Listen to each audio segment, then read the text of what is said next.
When I arrived to Niassa, we are in a vegetation of miombo.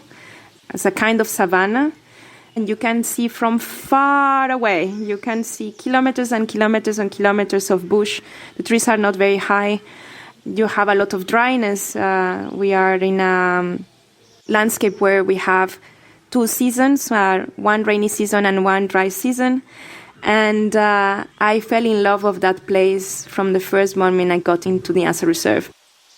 It's sad that we can, in a podcast, you can see the pictures because it's quite amazing. This is Paula. You can see, or rather you can hear through her voice, the amazing Niassa Reserve. If you heard the season in order, Paula's story is our last episode. And with her, we are back to Mozambique, the exact place where we started with Anabela Rodrigues, who took us around when the reserve was created in the late 90s. Paula's journey starts there at the end of Anabela's one, in Niassa, this huge natural reserve, this forgotten paradise of biodiversity. Paula's story is about how a young Colombian woman took root here, in a landscape of dreams, and sometimes of nightmares. It's about beauty and love, and it's also about danger and violence. You are listening to Wild Basil, the podcast that tells the stories of some heroes that are changing the narrative of a region. What is magical of this place is these beautiful inselbergs, these beautiful granite rocks that are so high. One of them has 1,000 meters high and is one rock. Then the colors of the earth, very red earth, with trees that are from pink, red, green, and the river, the Lugenda River, that is the main river that crosses the reserve, is very alive. There has a lot of rocks there. There is a lot of rapids. I don't know, I felt that was the colors of the nature and the energy. There is a strange energy. I don't know how to explain this energy. It's like there is ancestors there. That is like I really don't know how to describe it. And then suddenly you have elephants that come behind the trees that you haven't seen, and that also was magic. The mix of inselbergs and history behind, a magic behind of the people that live in that place. You can feel it when you get there. Niassa's story is also part of Paula's, who has lived most of her life in this magical place. But at the beginning, it was not written. Paula doesn't come from the north of Mozambique. She comes from elsewhere, far, far away. I was born in Cali, Colombia, in a very big city. It's the 3rd biggest city in Colombia. And because of the conflict in Colombia in end of the 80s and the 90s, my parents left Cali and we went to Ecuador. That means that from the age of 9, I grew up in Ecuador. My father was at the time working in the Amazon. And that is where my love to wildlife started. My dream was like to be like my father, this explorer that was going all over the bush. And he spent months walking with communities and in the rivers. And he used to arrive home with all of these adventures. And for me, it was like, wow, I want to be like my dad.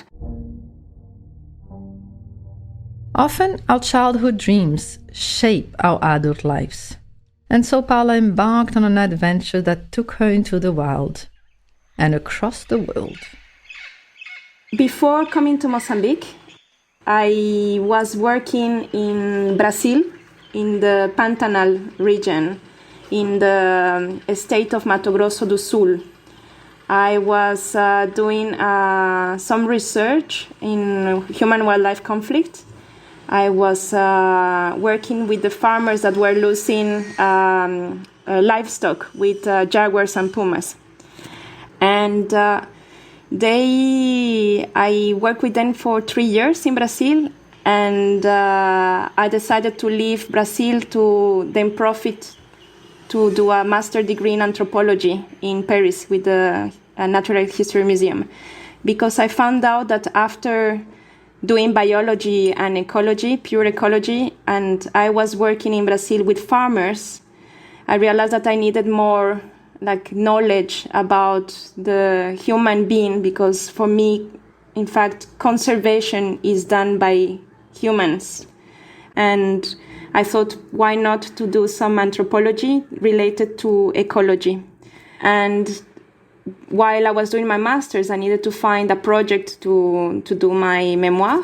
And that is how I decided to come to Mozambique. We contacted Anabela Rodriguez, and it's through her that I was able to get into the reserve. We met Anabela in the first episode of this podcast. She was part of the fight for independence in Mozambique and became in the 90s the first manager of the Niassa Reserve, eventually putting it on a map.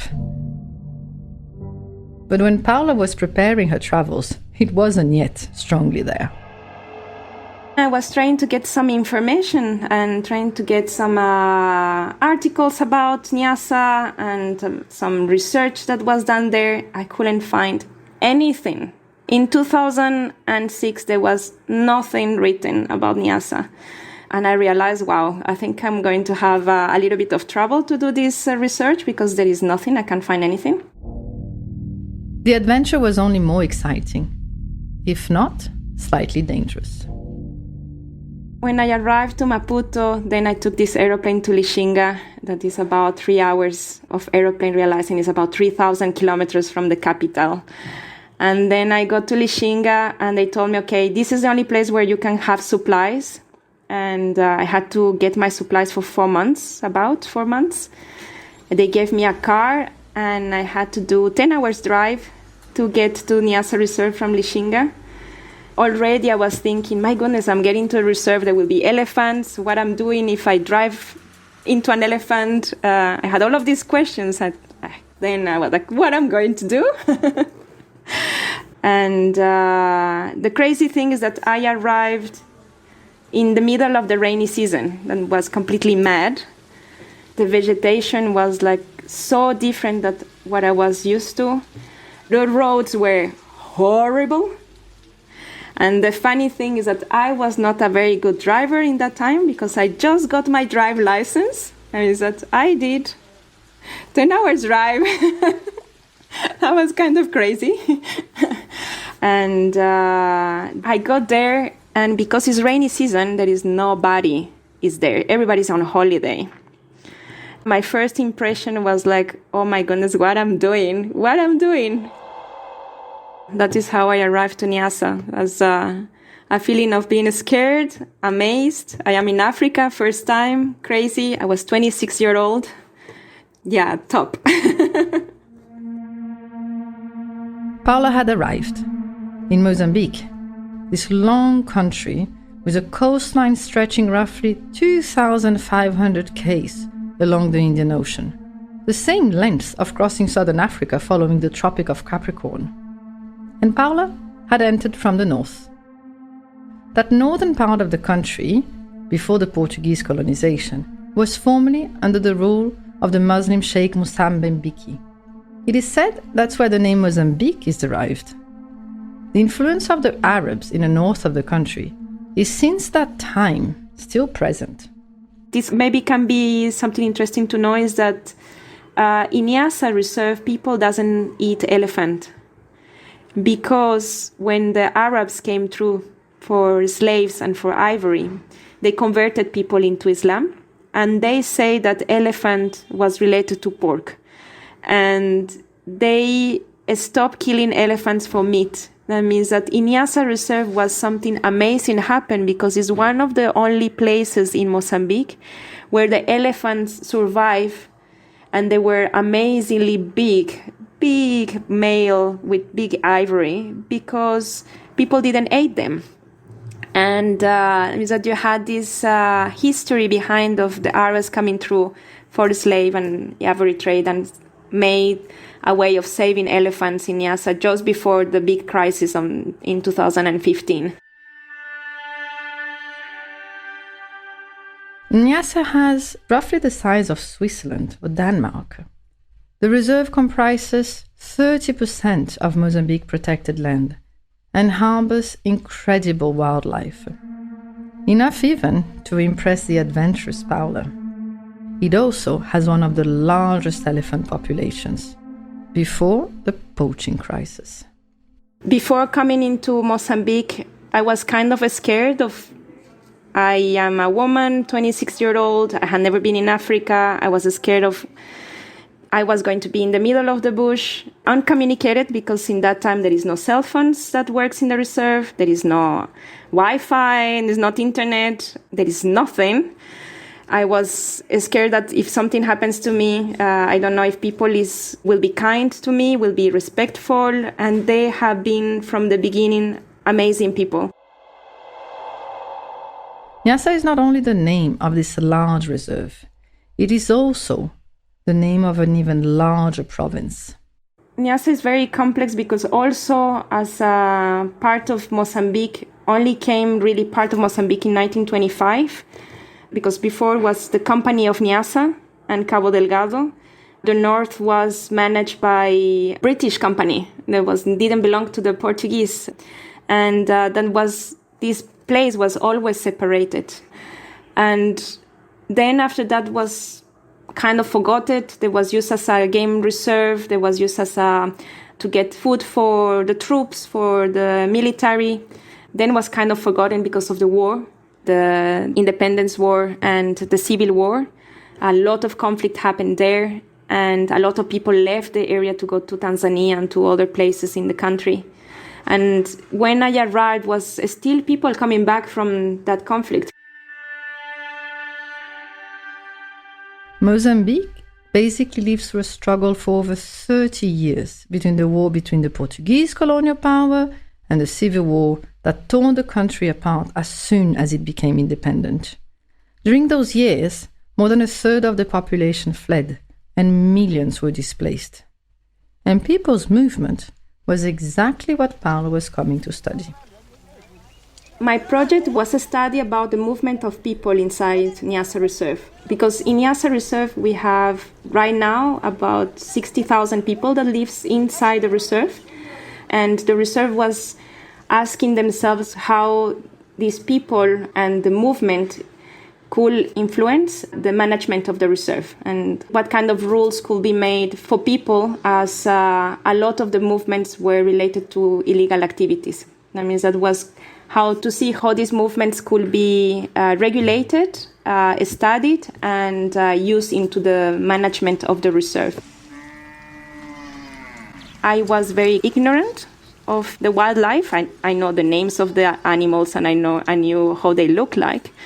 But the funny thing is that I didn't know what are the sounds of the animals. I did realize sometimes that I was very close to some animals that they were doing funny noises that in fact they were very dangerous, and I didn't even realize that what was happening. I was sleeping in very little tents, and I had elephants coming around. I had some lions, and I have leopards coming around, and I was unaware. I didn't realize that hippos could be so dangerous, and I got two encounters with hippos that were kind of scary, but I mean that there was so many things that happened in these 4 months that I was like over the moon. I spent 11 years working in this hunting concession. And in these 11 years, first I learned a lot about conservation, because I come from a country that hunting is bad, has a very bad image. And I'm coming to Niassa, to Africa, where hunting is very important for conservation. It's very important as a tool to save not only the animals, but also the environment, and more environments that are very difficult to visit, very remote, with very little financial resources. And I was talking to people about the relationship that they have with the elephants. Because I used to make my camp just outside the village, close to the crops. I saw many times elephants coming into the crops and destroying them. I was present when people were desperate, trying to save their crops with pans, making noise, with rocks, with fire, they tried all sorts of methods to chase the elephants. And I used to sit with the people and try to understand what were their feelings about elephants. And they were like, we hate them. They're horrible animals. And you arrive very naive. And you are from a world where you love elephants. They are beautiful. And then you are yourself into a place where they hate them. There's the most horrible animal in the world. And I'm trying to say, no, but they are beautiful. They are so important for the reserve. And there is this old man and said to me, but explain to me, what do you do with elephants in Colombia? Yeah, we don't have elephants in Colombia. And what do you do with lions? No, we don't have lions. And it's like, okay, then how are you going to help us? Why you are telling us that they're beautiful? This doesn't make sense. Our life will be better if there is not one elephant in this place, because we will have food. We will not have to fight for food. And that was like a reality, the shock, like what I am doing here. Why me, foreigner, coming here to tell them elephants are beautiful and we have to protect them, and we have to protect all of these animals that are around, knowing that the buffalo comes, destroy the crops, the hippo also. All of the animals are a big problem. The monkeys and even the pigs, they come to the crop, and then you have lions that come behind the pigs because they want to eat the pigs, and then they found a person, and then it's like, this is nice, there is a person there. And everything, all of the animals in this place are a problem. Was like hitting with reality. Oh, I am in a kind of a Disneyland kind of thinking myself, because they are living the reality, and it's very tough because these people are just surviving. And that was like okay, wake up, woman, wake up. And Paula woke up. But one of the paradoxes of Niassa and other natural spaces in southern Africa is that their reality is also deeply connected with the spirit world. And Paula had to dive in, literally. When I arrived to Niassa, in fact, I had to work in a sacred area that is called Chimambo. And this area is in the east of the reserve. It's inside one of the rivers. When the dry season starts, the river dries and creates like a small pool in between the rocks. And this pool is next to a big baobab tree. And they say that next to this pool there was a village.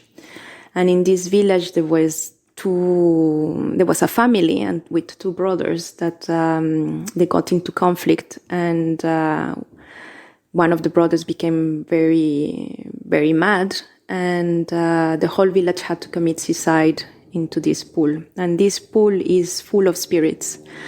And these spirits are now the guardians of that area, and that people comes from all over the south of Tanzania and all over the north of Mozambique. They come to this place to ask for health or for money, for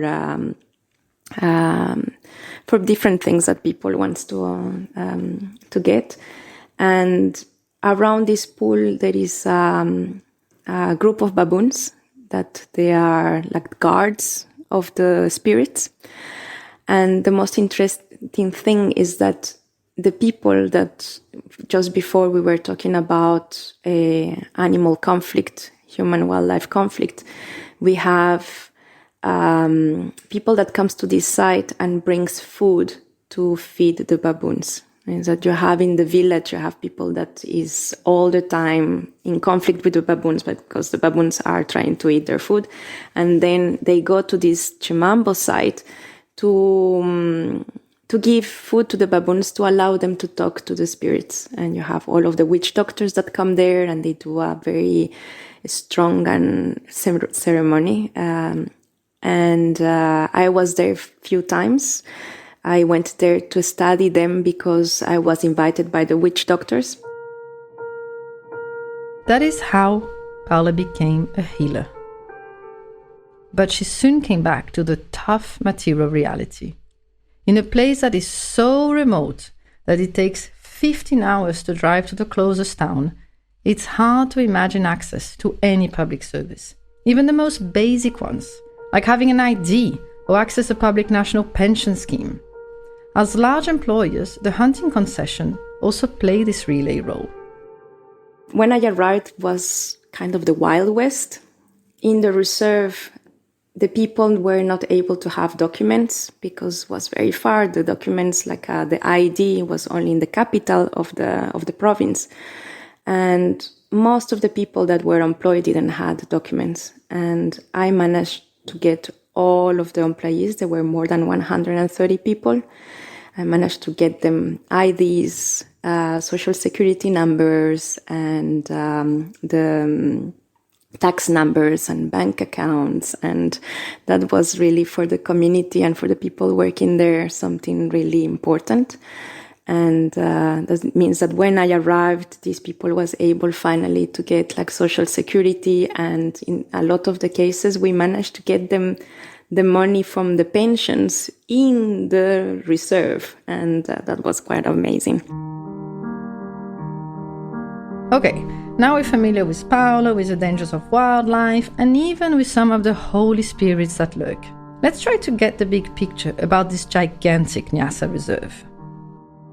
Niassa Reserve, when in 1998 realized that such a big area was first impossible to manage, government doesn't give enough money for management of protected areas, they decided that the best way was to divide the reserve in concessions, and each concession will be bringing tourism into the area. The first tourism that was brought into Niassa Reserve was hunting tourism, because it's such a remote place, there was no infrastructure, was kind of impossible to bring photographic tourism.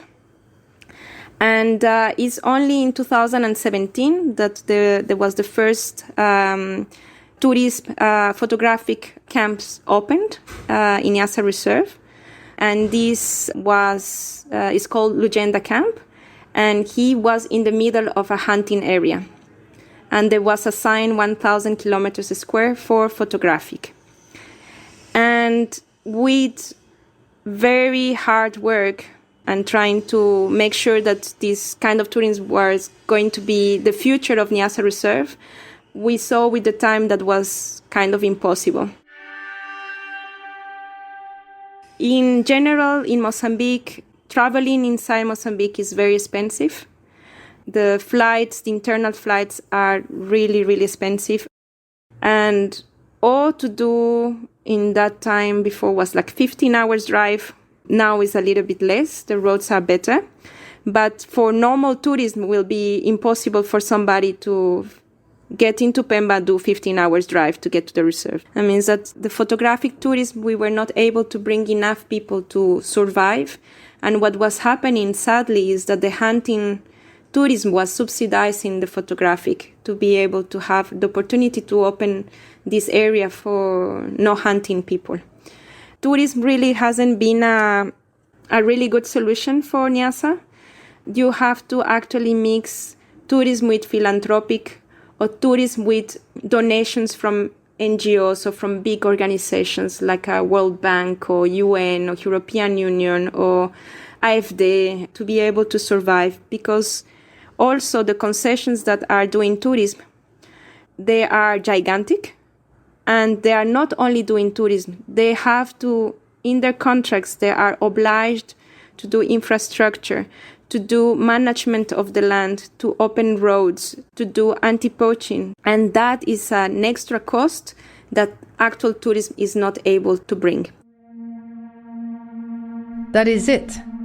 Poaching. Paula was facing one of the most difficult issues in conservation.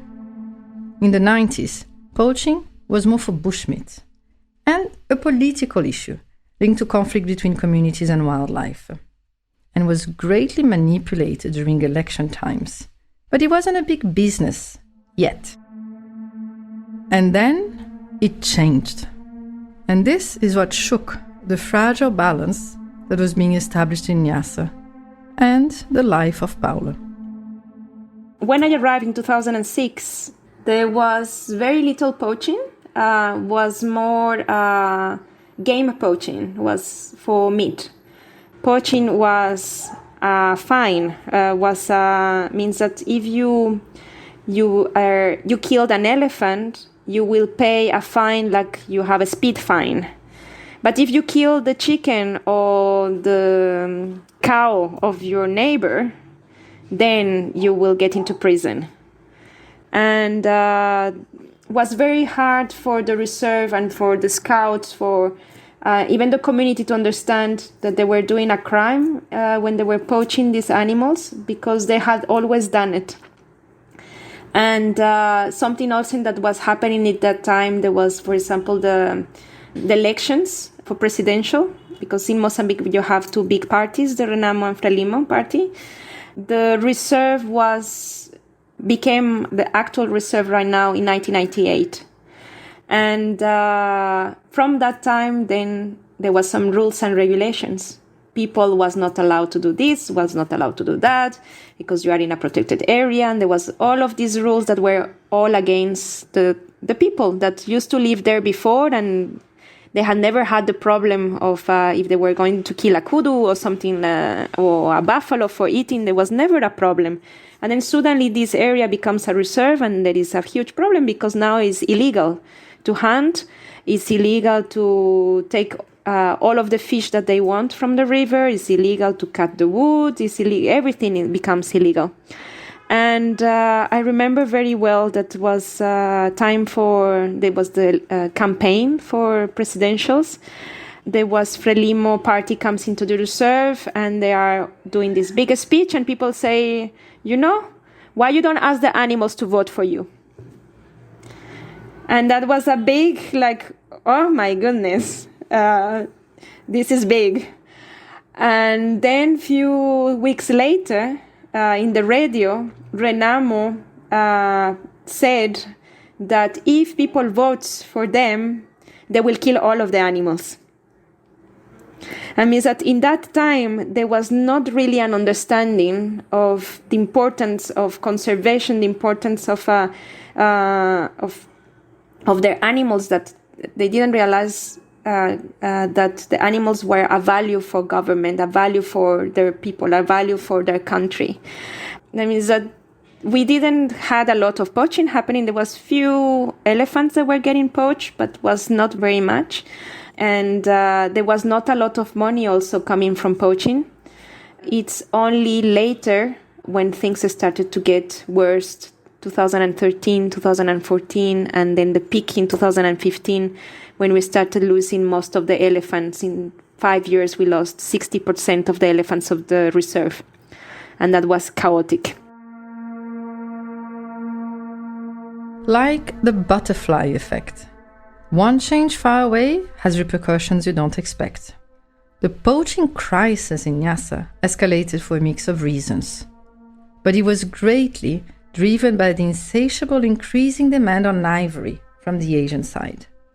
This led to a crisis everywhere in the continent. Zakuma in Chad lost almost all its elephants. So did Selous in Tanzania and the forest of CAR, Central African Republic. Niassa was one of those main victims. When I saw my first carcass, was horrendous. The smell of dead. This elephant with their tummy bloated by gases, and then looking at the face of the elephant. For getting the ivory, they have to cut half of the face of the elephant to be able to get the whole ivory out.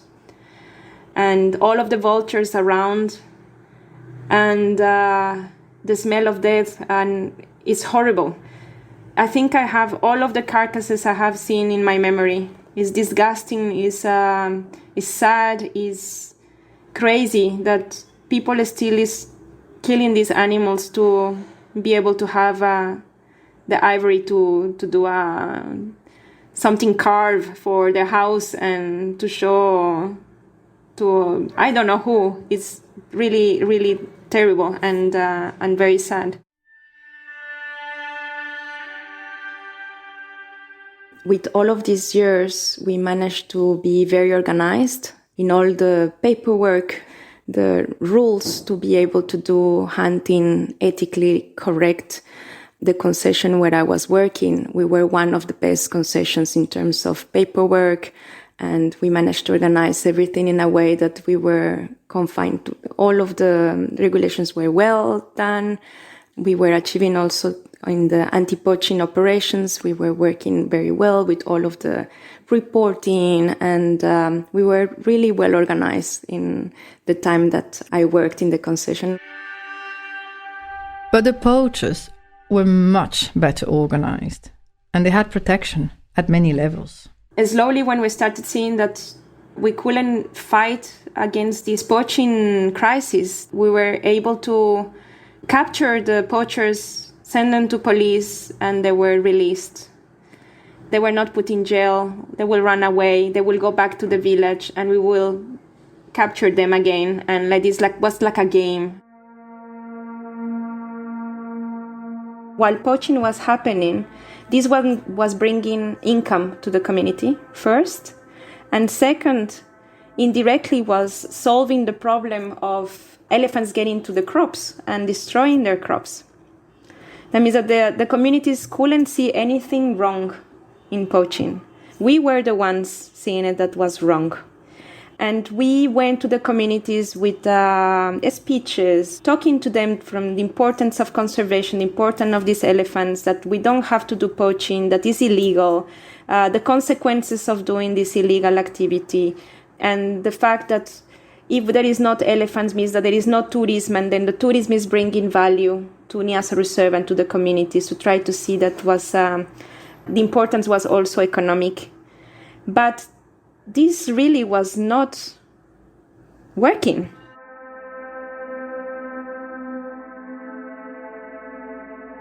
Every single day was more and more carcasses, more vultures that we could see, that we were always looking at the sky. It was not for birds, it was for vultures. When we started hearing shots sometimes close to the camps, the time that in the front, in the other side of the river, in one of the camps, we actually heard the elephant still alive while they were cutting his face to extract the ivory. From having 12,000 elephants when I arrived in 2006, in 2018 we had less than 4,000. Was so sad, and we couldn't do anything. And we were fighting against something that was impossible to win.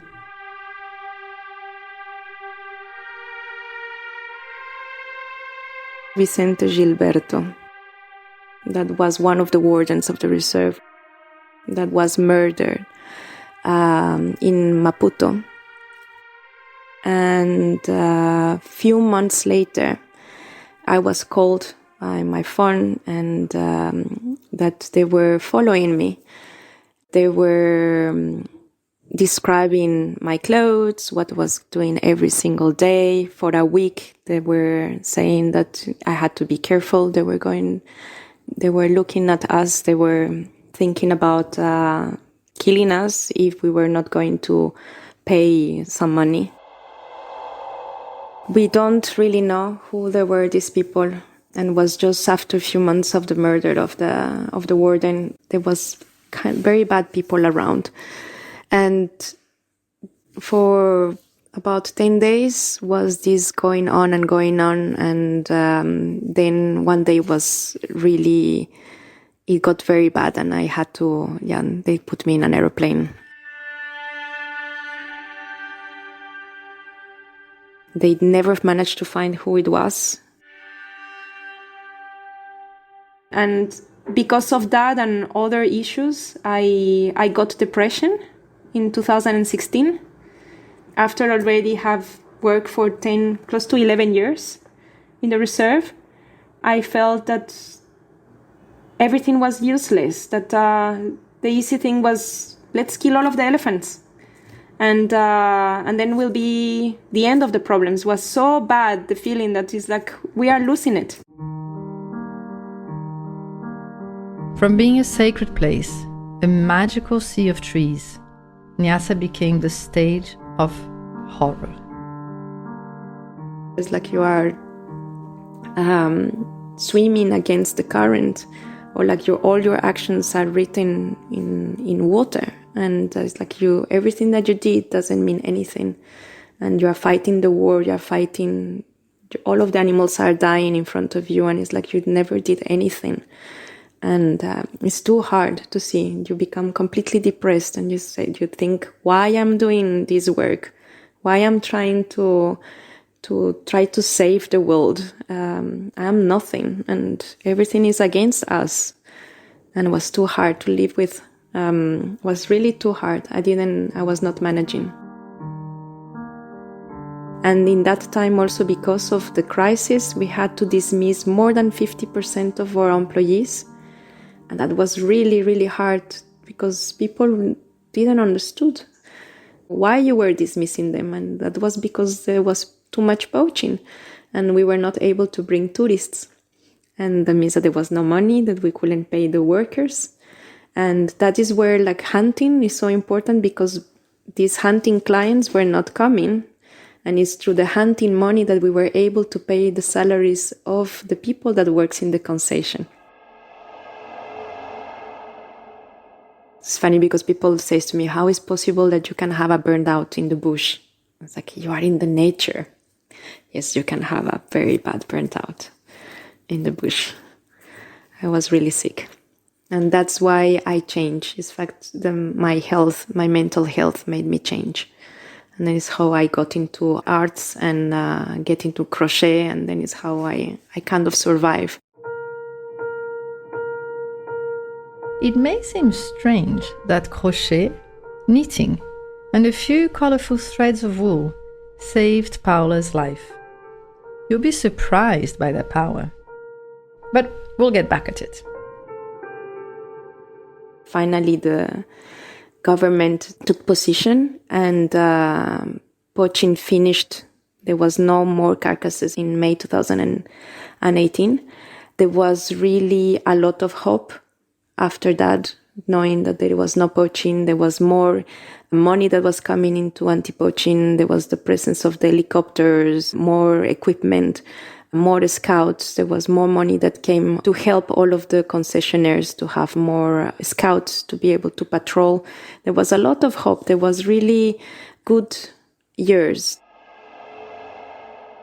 And then in 2018, after some meetings, President Nyusi came to Niassa, and Minister of Agriculture and Land at that time then finally took over the problem, and from one day to the other was the end of poaching in Niassa.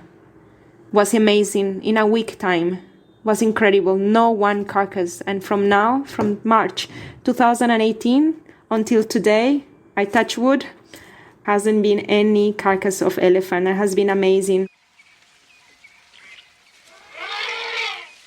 The story of Paula shows how even in one of the most remote areas, global demand can have a terrible impact. And laws, awareness, education do not suffice to change attitudes. Maybe economics can. And importantly, even if too often forgotten, love can. I do believe that it's important to have a participative way of for conservation, to have the people that is involved and understands the importance of these protected areas.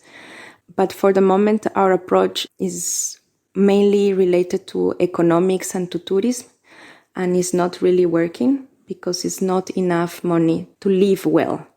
Yes, we have to get the people from Niassa Reserve to be able to understand the importance where they are, but we need to try to find that the approach needs to be a little bit different regarding more education, to be able to get them to feel empathy also for their place, to feel love to their place in the moment that people that lives there lives so bad with so many problems that they don't love where they are.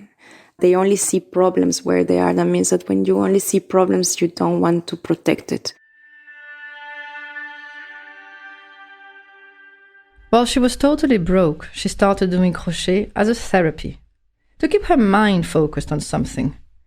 And without thinking about it, Paula started doing animals from the bush. Paula never thought about this as a project. It was for her about healing. Eventually, a shop in Maputo, the Machamba Criativa, set up by the artist who did the illustration for this podcast, came across her toys, and she liked them. She offered to sell them in her shop. Suddenly, Paula was not able to produce enough on her own. So she wanted to hire women from the community she had worked with for so many years. In my project, we make 5 kinds of toys that are the lion, the elephant, the crocodile, the monkey, and the zebra. I chose these 5 animals because they represent Africa, and that means that I only thought about they are cute, they are the most representative animals in Africa. But when I went to the community with my 5 animals, the women were not very impressed because it was like I had chosen the cockroach, the snake, the scorpion, and I don't know, the spider for somebody from the city. That they were like, no, you are crazy, this is horrible. Laughter, love, who would have thought? And the amazing thing that happened is that when this woman finished their first toy, first there was a feeling of success, of wow, I have managed to do a toy. They are difficult to make. That means that, well, oh my goodness, I am very good. But then the most interesting thing that happened is that this animal that is horrible for them, that they are so scared and that is wild, got transformed into a toy. For example, this crocodile that I have in my hand, crocodiles are ugly animals in reality. But when they become a toy, they are really funny and fluffy, and they have funny eyes and a funny nose, and they have a t-shirt and colorful, and they are cute. What happens to the eye of this person that hates this crocodile? It suddenly has this crocodile in her hand and realizes, oh, this is so cute, this is funny. And there is a smile. The first thing that you give to a baby, it's a teddy bear. Most of the people is a teddy bear. What is a bear? A bear is a wild animal. And it's a dangerous animal. This is the first contact with wildlife that we are giving to our kids. That toy is going to sleep with your baby, is going to give protection. Sometimes it's going to cry forever if that toy is not with him. And there is stories, there is illustrations, there is books, there is cartoons, there is... in the city, we have so many illustrations of wildlife with funny faces and funky, colorful. The kids in the bush, they don't have access to all of that. They had never had a toy. They had never had an illustration.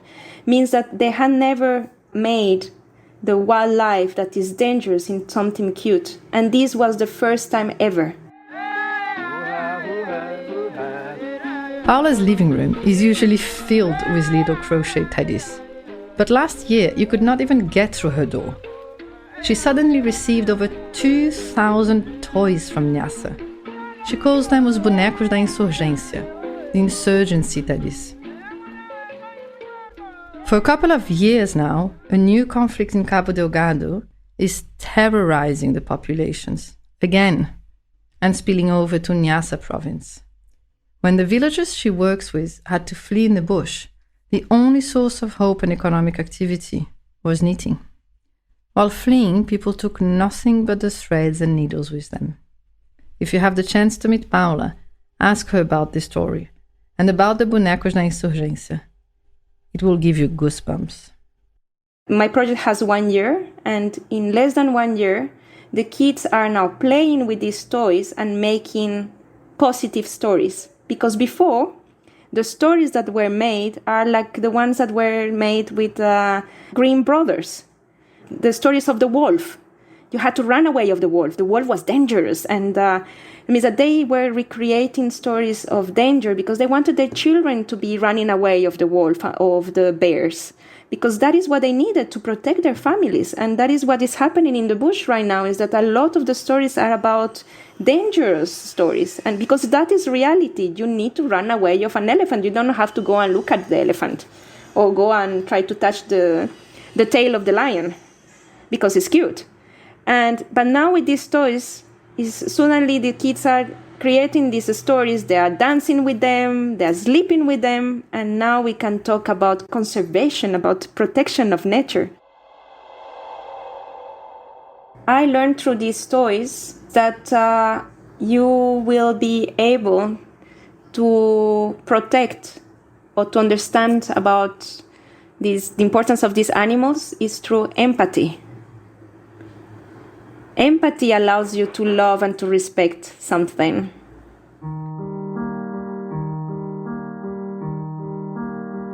Wild Basil, a podcast produced by Mova. Written by Luiz Guimarães Scherer Navarro and Martin Kennen. Music by Carson Mucavelli. Historical Advisor Stephanie Erdang. Scientific Advisor Ghislain Ribes. Recording Carson Studio Maputo. Directed by Martin Kennen. Funded by AFD. Find us on movamoz.co.mz.